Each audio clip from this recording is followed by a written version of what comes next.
Marian, and to all televiewers and listeners of Bombo Radio Dagupan. It's nice to be back. Okay po.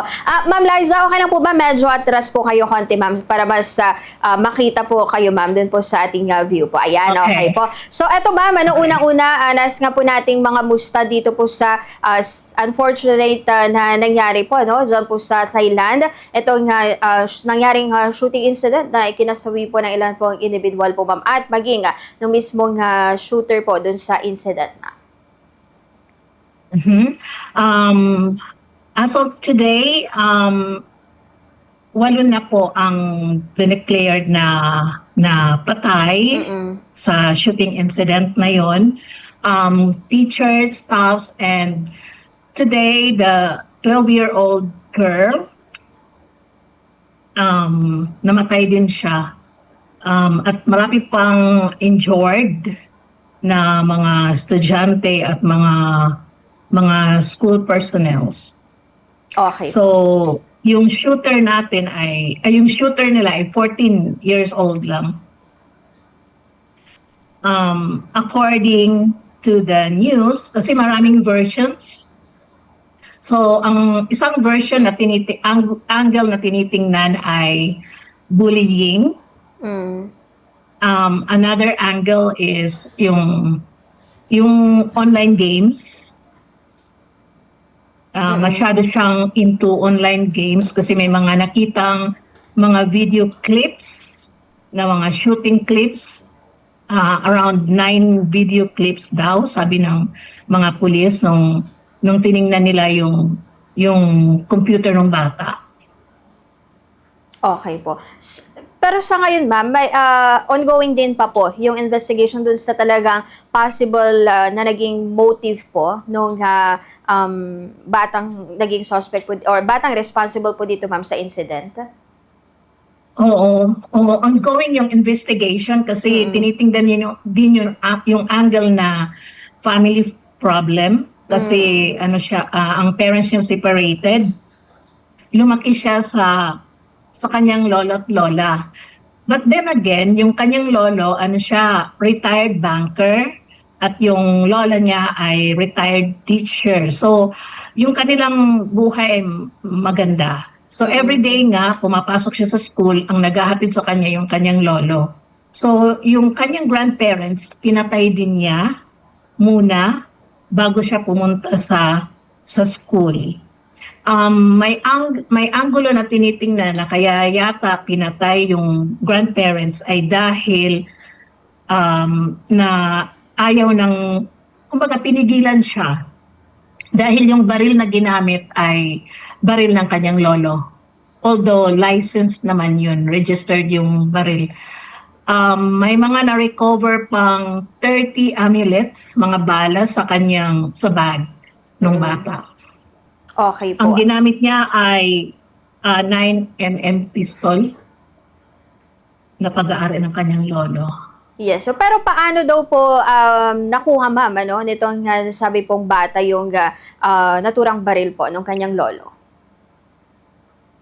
Siguro nga kaya yung angulo na tinitingnan nila, siguro nga kaya niya siguro pinatay yung kanyang grandparents ay Para makuha po. kinuha niya para makuha niya yung baril.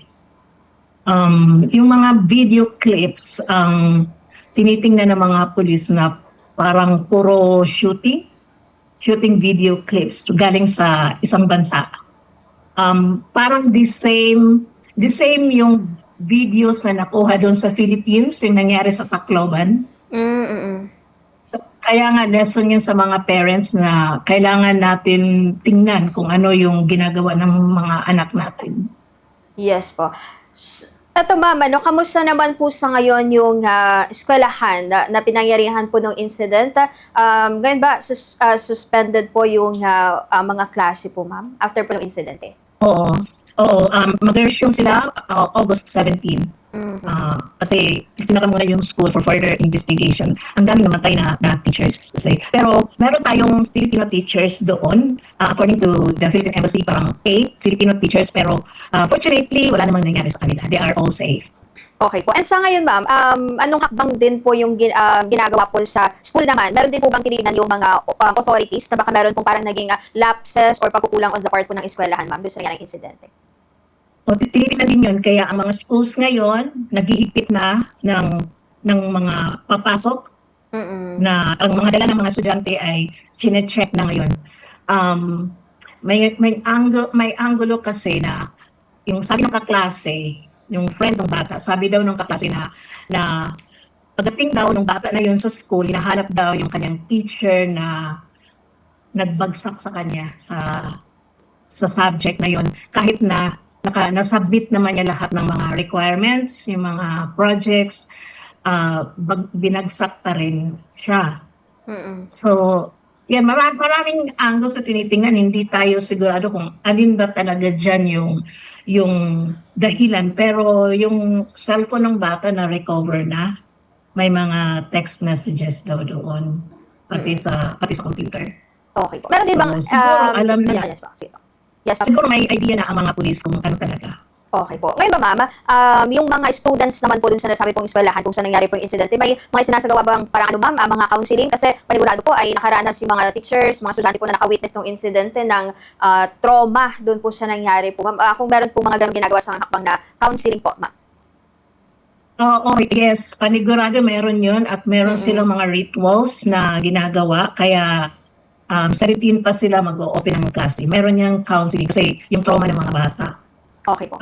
kailangan talaga ma-overcome nila yun. Yes po. Sa ngayon, ma'am, At saka, sige ma'am, go ahead po. at saka yung mga schools ngayon, yung mga pinto, yung mga doors, nilalagyan na nila ng mga lock. Kasi dati wala lang naman lock, naka-open nga lang kung hindi air condition yung classroom. Itong school kasi na to, government school. Mm. Kaya ngayon meron ng mga ginagawang hakbang para maging safe yung mga estudyante. Okay po. Eto ma'am, matanong lang din po natin kasi kanina parang na-compare po ninyo yung nangyari po sa Tacloban, sa isa ding paaralan po dito sa Pilipinas. And isa kasi sa naging concern dun ma'am, yung parang kawalan po ng talagang nagbabantay po na security guard dun sa mismong eskwelahan. Diyan ba ma'am, paano po ba yung setup ng mga paaralan dyan? Well-equipped po ba na meron po mga talagang talaga po na security guard sa mga eskwelahan po dyan sa Thailand ma'am? Based on my experience, kasi 17 years na ako dito Opo. na nagtuturo, pag mga international schools, meron talagang security guards. Pero pag government schools, merong yung mga security guard at the same time, cleaners or naka-duty na staff, or normally, ang mga teachers pa nga ang naka-duty sa gate to welcome the students and the parents every morning. So, ang nakikita kong problema ay yung maluwag na maluwag sila sa papasok kahit mga estudyante nila, kasi kumpiyansa naman tayo na itong mga bata ay ang laman ng bag ay mga books. Pero ngayon iba na yung panahon ngayon, 'di ba? So maraming mga nangyayari, hindi lang today, may mga iba-iba pang mga pangyayari na parang same cases. Okay. Na may baril, nakakakuha ng baril. Yes So po. kaluwag ng security ang isang problema. Okay po. Ayan ma'am, bilang kayo nga po naririyan po sa Thailand for how many years na.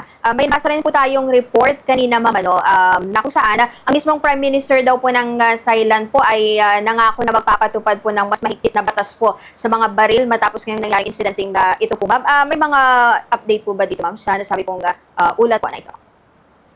Hindi ko pa nabasa yung news Okay. about that, pero yung general na news na disseminate sa amin ay magiging mahigpit ngayon sa mga dala ng mga bata, o may mga schools na hindi na bawal nga magdala ng bag. Lahat ng books iiwan na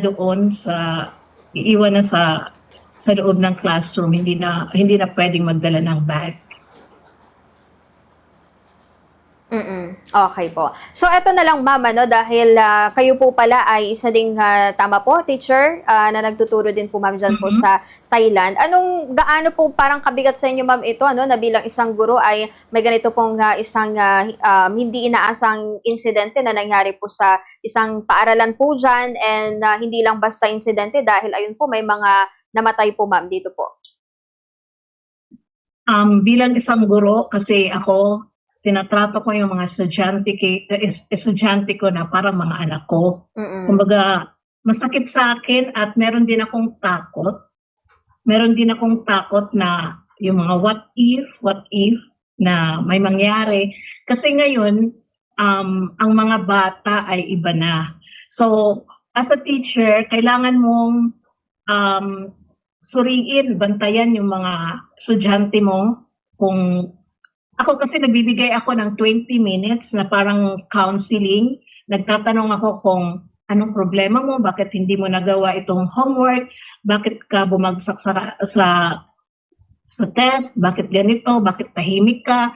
Kasi maraming mga reasons yan kung bakit ganyan. Yung nag-change ng behavior ng mga bata, kailangan ang mga teachers mismo, bantayan nila yun. Okay po. So, panghuli na lang po, Liza, may mga nais po ba kayong mga siguro, ito mensahe naman sa mga teachers, lalo-lalo po yung mga Filipino teachers po na nagtuturo po dyan po sa Thailand, dahil nga po may mga Filipino teachers po na nandun sila sa aming eskwelahan that time, and buti na lang po, ano, asawa po ng Diyos, wala naman po may nasaktan po sa kanila.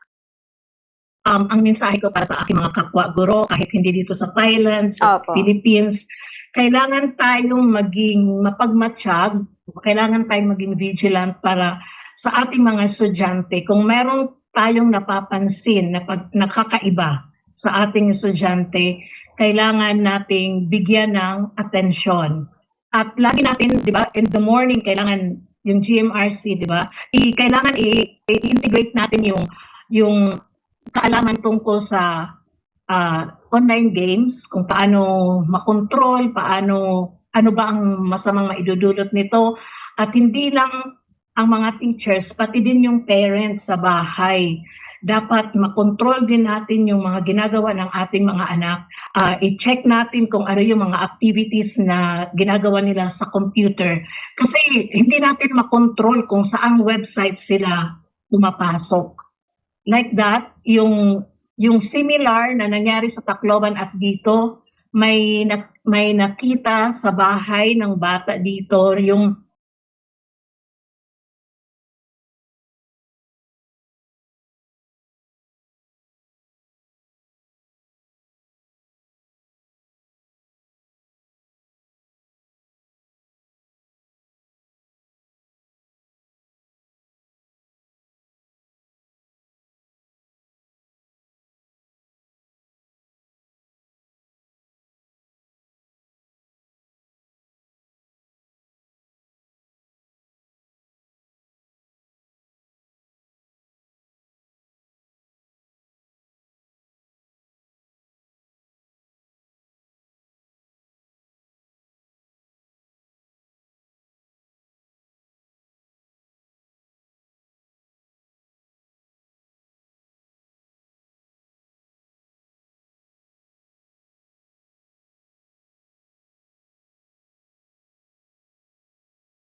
Nazi flag. Yun, meron din doon sa Tacloban, 'di ba, yung bata. So, ano ba yung game na yon na merong ganun, at bakit napaka-deadly at nakakatakot masyado yung level. Mag-aangat ka sa level na to kung magagawa mo to. Yung parang mga ganyang level. So far, tinanong ko yung mga estudyante ko kung talaga bang masama ang Roblox. Ano ba ang meron sa Roblox? Kasi yung Roblox ang sinisisi nila. Hindi naman pala lahat ng games sa Roblox ay mga ganyan. Meron lang talaga, pero so far yung mga estudyante ko okay naman. Mm. Okay po. So with that po, Ma'am Liza, maraming salamat po muli ma'am sa oras po ninyo at doon po sa mga update sa mga kaganapan or sitwasyon po dyan sa Thailand after nga po nitong nasabi pong insidente. So and ma'am, thank you po sa oras ninyo at magandang gabi. Ingat po kayo ma'am.